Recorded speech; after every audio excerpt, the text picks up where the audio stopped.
Hello, welcome to another episode, Swarm Talk, the Crowded Booth. We're talking the Georgia Tech spring game here on today's episode of the Crowded Booth. Pile in here and make yourself feel at home. The Crowded Booth is coming on. The Crowded Booth with Bryce Koon.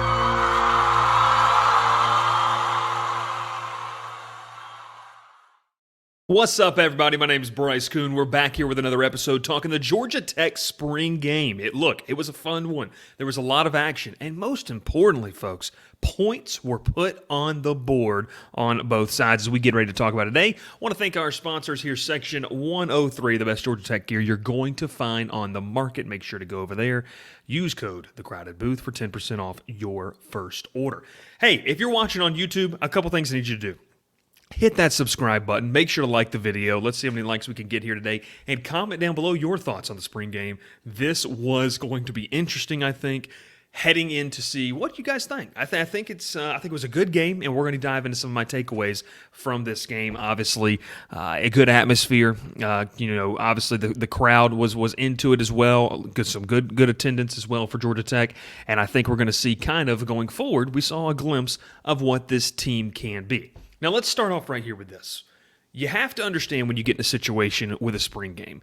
A lot of people love to get excited about the fact that, hey, look, the offense put up this amount of points. And that is a good thing because, look, we know even against bad defenses last year, Georgia Tech would struggle at times to have consistency in offensive play. They were able to do that. Now, the defense, as Brent Key said in the postgame presser, ran some base sets, really just 4 plays kind of they were able to run. And so, yes, it is a little bit of a vanilla look for Georgia Tech offensively. But the key is, even against some vanilla looks, even against some bad defenses, Georgia Tech has been unable to convert some of the big basic things.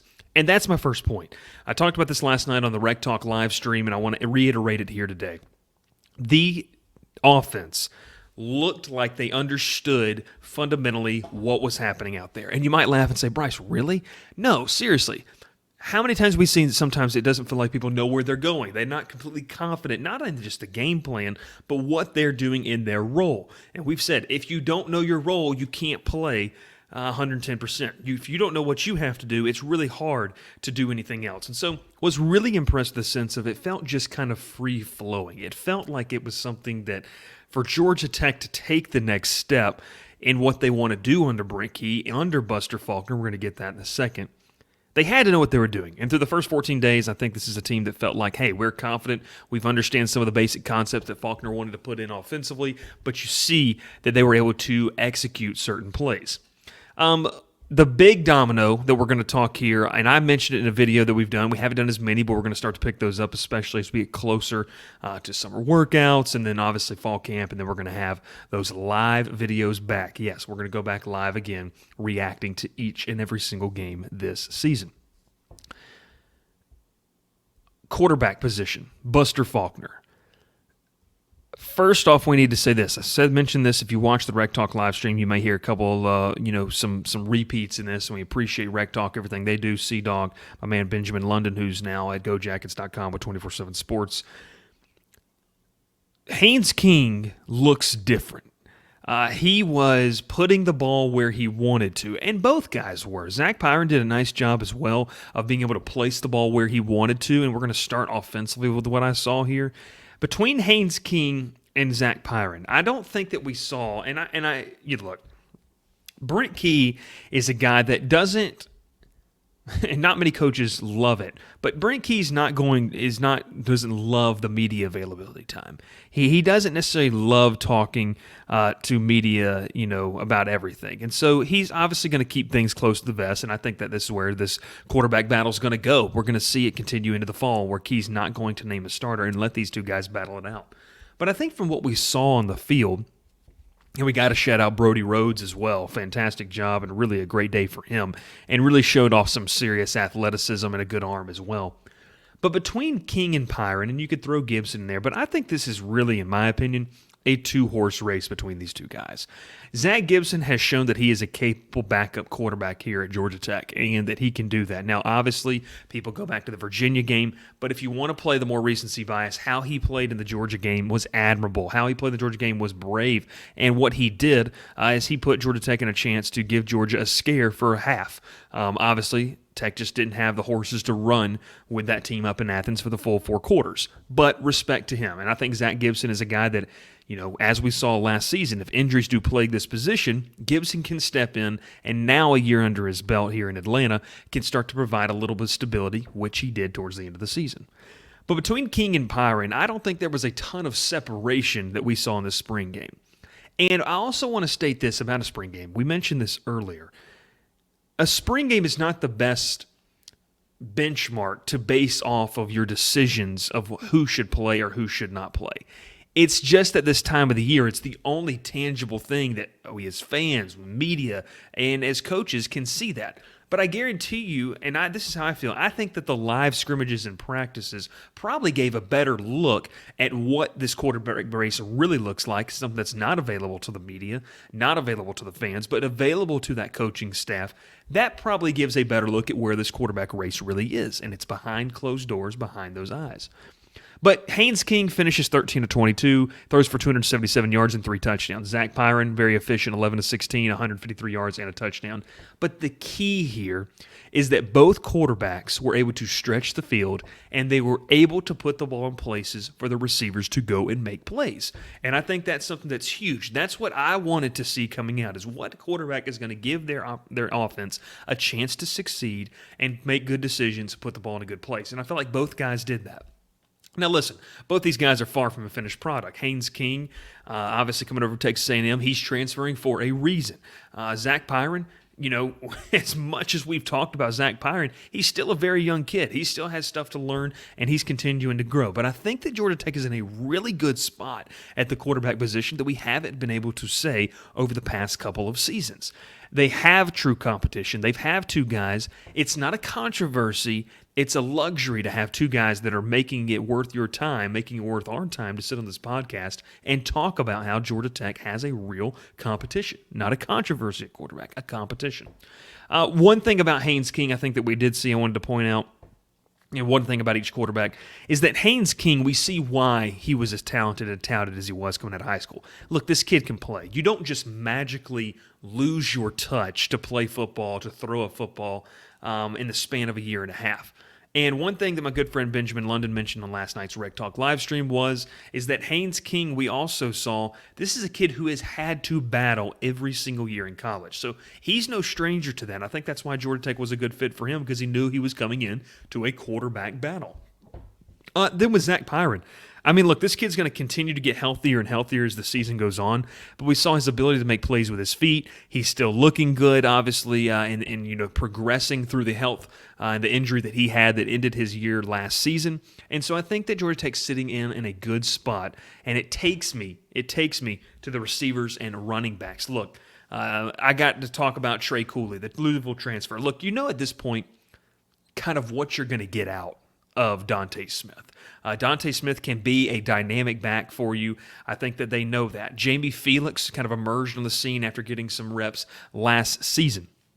But I think that Trey Cooley's a guy that could really be dangerous in what Buster Faulkner likes to do. Now, look, I talked about this, I joked about this, and people are going to make comments in the comment section, and we want that. But if you go back and look at what Buster Faulkner had success with at his previous stop, he had some good success. Everyone talks about the tight ends, but they also talk about, and maybe not talked about as much, is success with throwing to the backs out of the backfield. And I think that we're going to see Trey Cooley kind of assume that role, as well as some of the other guys. But Cooley showed what he can do. In Athens, they would have running backs that would maybe not a 1,000-yard rusher, but maybe 750 on the ground for the year, but maybe 450 in the air. Guys that combined for 1,000 purpose yards.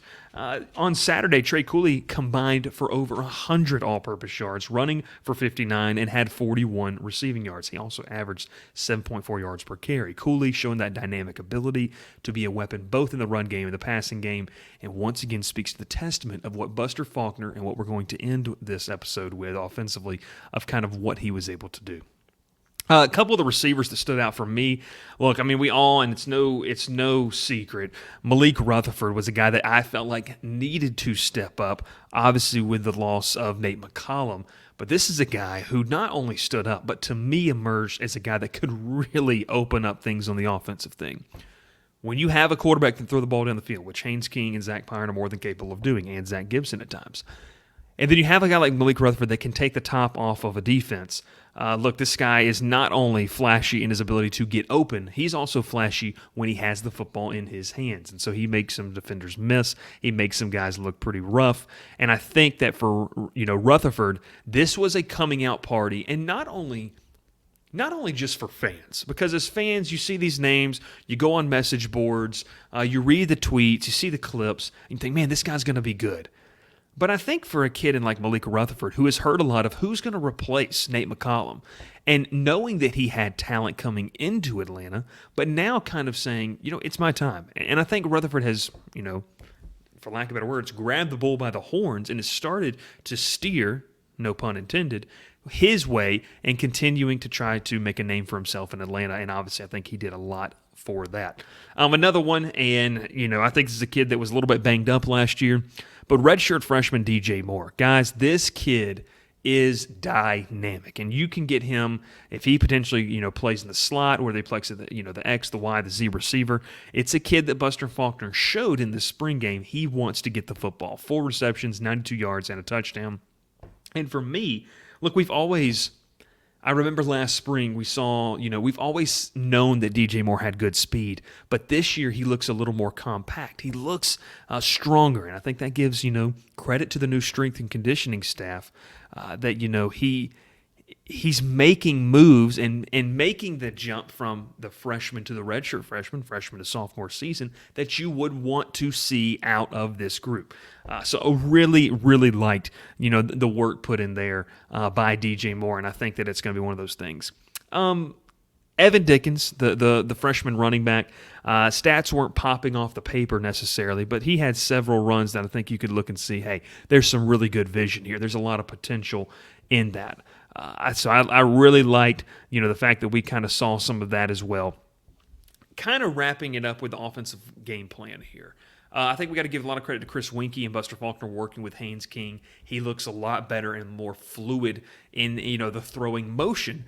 But I think that, when you see what they're able to do and what they dialed up. Folks, how many times did we watch last year that teams would just put 7, 8, and almost 9 guys in the box at times because they knew that Georgia Tech did not have the ability to consistently convert and execute plays of maybe 10-plus, 15-plus yards through the air. They just didn't have that ability at times last year. Well, it's starting to look like, and look, it was against a vanilla defensive effort, but it started to feel and look like this was a situation where Georgia Tech was able to turn and say, look, we're going to be explosive. And not the talk, but you saw it put into action offensively. I really enjoyed seeing what Georgia Tech was able to do, how Buster Faulkner was able to be creative in the playbook, but not gimmicky. I liked that a lot. And look, I said it earlier this month or maybe last month, I think that Buster Faulkner was the biggest addition to the Georgia Tech offense this past offseason. What he's going to be able to bring to the table, I think is exciting. And most of all, it works alongside with what Brent Key wants to do, and it gives this team an identity offensively that they have not had since Paul Johnson was at the helm. So really like where they went from there. And then finally, certainly last but not least on the offensive side of things, the offensive line. And I think that you had to say, look, what is this offensive line going to look like? And I want to pull something up so I can reference it here that I had in my notes that we were talking about. But look, offensive line, when you see a guy like Jordan Williams, we saw him specifically in the North Carolina game slide down into that right guard position. When Jordan Williams was doing that, that's when this offensive line kind of took another step. Ja'Kiah Leftwich out there on the tackle, Joe Fusel, Corey Robinson, Weston Franklin as well. Another year, this young group that, look, we had talked about, had some talent. It was probably the more talented group 2 years ago, but just needed that experience. Now they're sophomores, juniors. They're 2, maybe 3-year players. And then you have a guy like Jordan Williams that's been playing now for 3 seasons, entering his 4th year in the program. I love everything we're seeing there. I like the depth that they're growing there. Wing Green, Paul Tacho, Jordan Brown, Tyler Gibson. And another name, too, that stuck out to me was obviously, a guy named Elias Cloy, a freshman that's only been on campus for 2 months. But what did Cloy do? He's earning valuable reps in the second team unit. And look, that speaks to that Georgia Tech's not bringing in guys on the offensive line that need to sit back and necessarily wait and need to learn. Yes, Cloy's going to get some valuable, we'll call what do we call them? Light reps. We'll call them necessarily watching and seeing what the guys ahead of him are doing. But he's also getting to put in work, and he's earning the respect of the staff. And what it kind of feels like it's moving to is say, hey, we don't care how old you are. If you can play, you can play. And I really liked the fact that I saw kids like Elias Cloy, get some run there in that game. I think it's huge for the development of them. But also, it's not just a gimme. It's not just a, hey, we're going to throw you a bone. I think Cloy has earned the right to get some second-team reps, which, hasn't always happened in Atlanta with guys getting opportunities that early on. So that's the offense side of things. I want to lastly mention, guys like Christian Leary, Abdul Janae. I mean, I like all these guys. I think they're going to be big pieces. I think that wide receiver room, when they get a guy like Chase Lane in, you add in Rutherford, you have Avery Boyd, DJ Moore, Avery Boyd healthy, and making that, that physical presence that I think Georgia Tech needs on the outside of the wide receiver position. I really like where Georgia Tech sits in that wide receiver room. It'll be interesting to see with the portal opening up back on April the 15th, which was just, 2 days ago. It'll be interesting to see, does Georgia Tech maybe want to add another one? Do they feel good about the depth? We'll have to kind of see what happens with the portal opening back up on April 15th. Going over to the defensive side of things as we continue throughout this podcast, I need to make sure I mention this.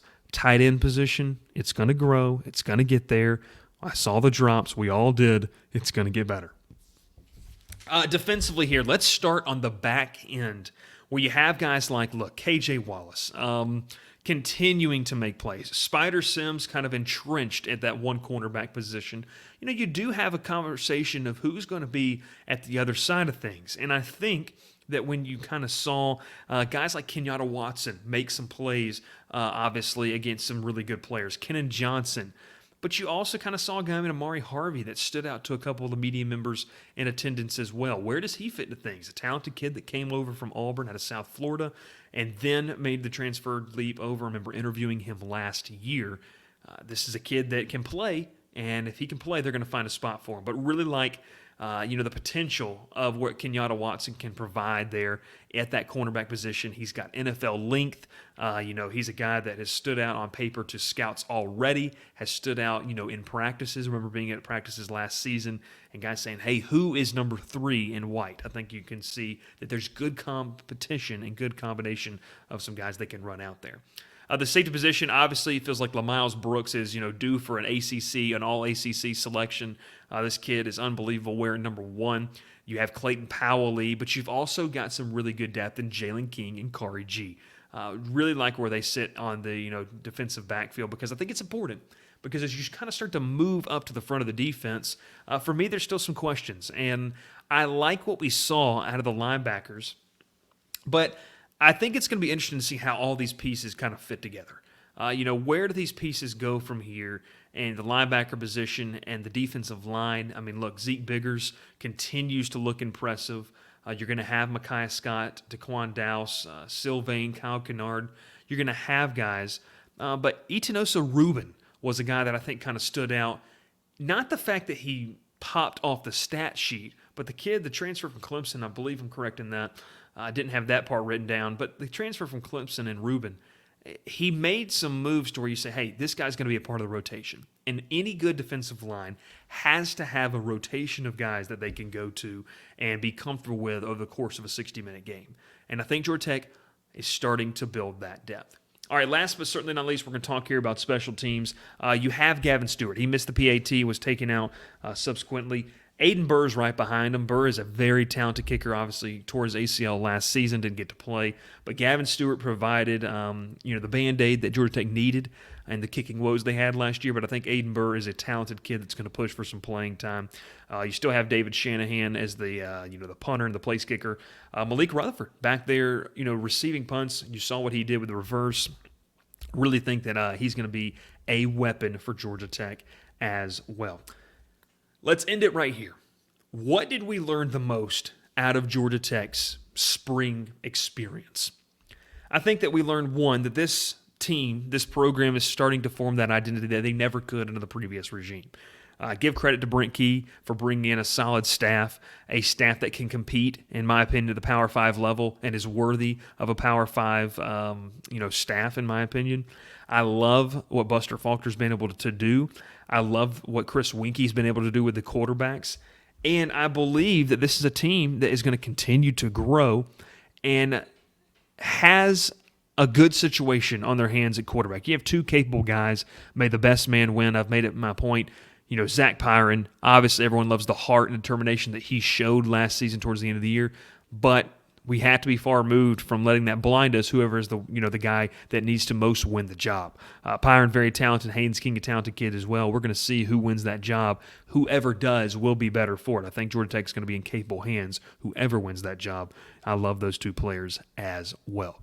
What do you think? Let me know down in the comments below as we wrap up this episode. Thanks so much for tuning in, talking the Georgia Tech spring game. It was a fun day. It was a beautiful day for football in Midtown Atlanta, and I think that we also continued to see what this program needs to do and what they're going to do kind of going into the summer. I think that we're going to see the relationships between tight ends, running backs, receivers, and quarterbacks grow when they get some of that extra work in.